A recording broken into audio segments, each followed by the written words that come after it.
Final Fantasy XVI is definitely the most divisive game released this year, with a lot of people loving their time with it, but then we also have people that are not enjoying various aspects of the game, or, some people that just straight up hate it. Now, I've finished Final Fantasy XVI, and I've been playing a lot of New Game Plus these past 24 hours, and I think I've basically experienced most of the stuff the game has to offer. And so, what do I think about Final Fantasy XVI? Well, I, for one, am absolutely in love with this game, but I do admit that there are some chinks in the medieval armor, so to speak, and so I'm gonna talk about those things first. And by the way, this is not gonna be spoiler-free at all. So if you want to watch an actual review, then I will probably make one day if you guys want it, or you could just go watch somebody else, but today I just want to give my raw opinions here. First of all, some of the quests in between some of the major chapters in the game, I feel could have been completely cut out or shortened. Quite simply because some of them, not all of them, but yes, some of them do ruin the pacing of the story by a tiny bit. Now, if you're confused about what I'm talking about here, there are these MMO-like quests in between the bigger chapters of the game that require you to do certain things for certain NPCs in order to proceed with the main story. And now, I'm not saying that all of these quests are bad. It's just that the further you get into the story, the world of Valistea opens up more and more, and you get these amazing moments and character moments with cinematic set pieces and Eikon Battles and whatnot. And then spliced in between those, you have these kind of bland MMO quests, and I just frankly didn't like them very much. Now that said, I do understand that these small quests are supposed to be world building and they're supposed to lead you to the next chapter of the story. It's just, I feel they could have been, better executed because some of them are just dragging the story down for a bit. But that's basically all of the negatives I have for this game. So I'm just gonna start gushing about all the good stuff. First things first, as always, story, characters, and narrative are all fucking amazing. Absolutely.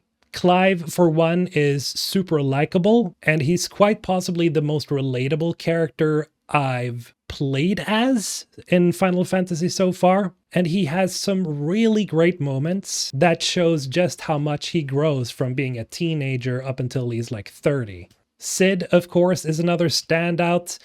This guy is just the greatest. He's probably the best side character in gaming this year, hands down. He is super funny, hilarious. He's sort of like this older brother type to Clive, that comes into his life and kind of leads him in a way. And I just really appreciate how they've written Cid as this mentor type character. His chemistry with Clive is just so freaking good.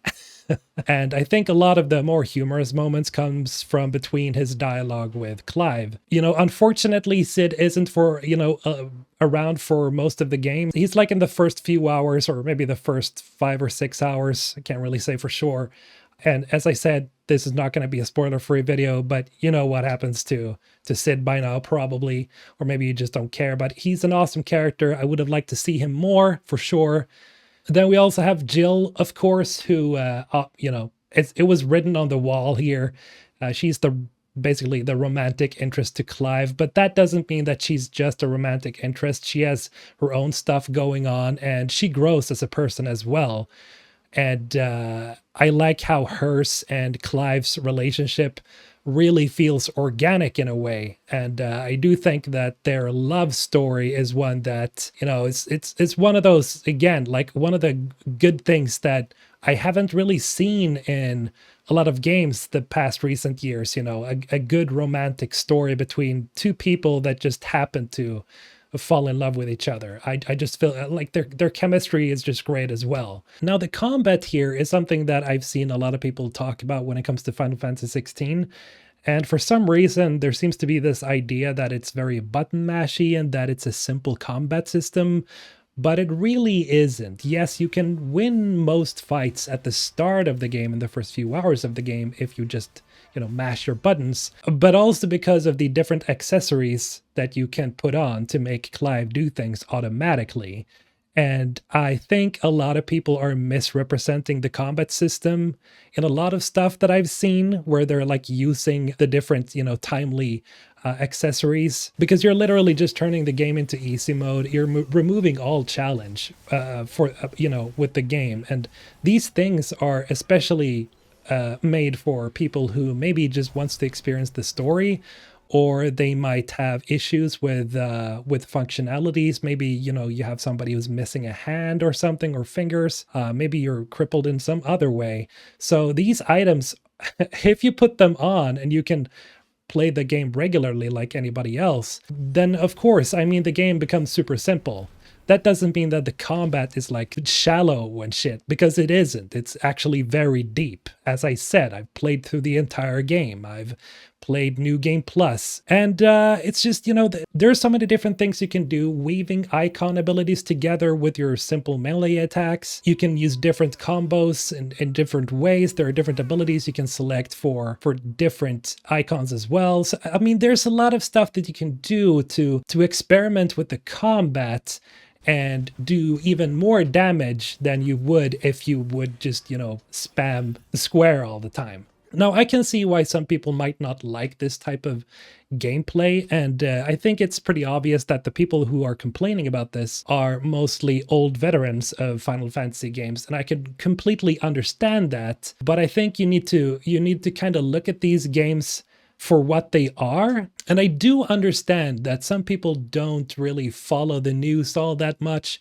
but to be completely fair here with Square Enix and Yoshi P and the team, they've been saying from the beginning that this is not a turn-based game. I mean, if you're shitting on the game because of that now, when the game has like been shown off so much with multiple states of play and stuff like that, like, are you really gonna start complaining now about the game not having turn-based combat when they literally said from the very start that that was not the game they were making? Like, I don't think you can fault them for literally telling you what type of game this is. You could always play the older games instead if you hate it that much, but maybe you should try, if you're one of those people, you should probably give this game more of a chance and try to learn instead on, how to actually weave abilities together effectively while using your basic abilities, instead of just shitting on the game because it has accessibility items.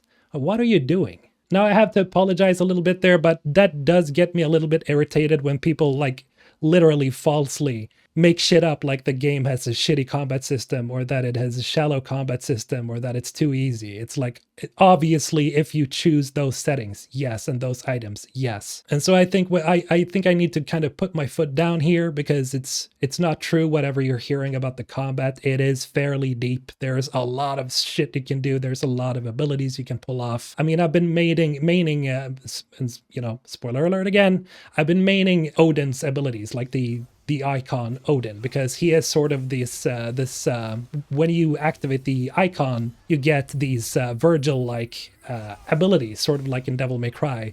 And I just absolutely love it. Just, freezing time and slicing all the enemies into confetti. So now another complaint I keep hearing about is the lack of an open world. And I sincerely don't understand why people are complaining about this, because that is something that they've talked about as well, that the team, even, Yoshi P even mentioned himself that it was not supposed to be an open world. I mean, you can explore the world. There are areas where you can run around and do stuff like, bounties and side quests and whatnot if you want to.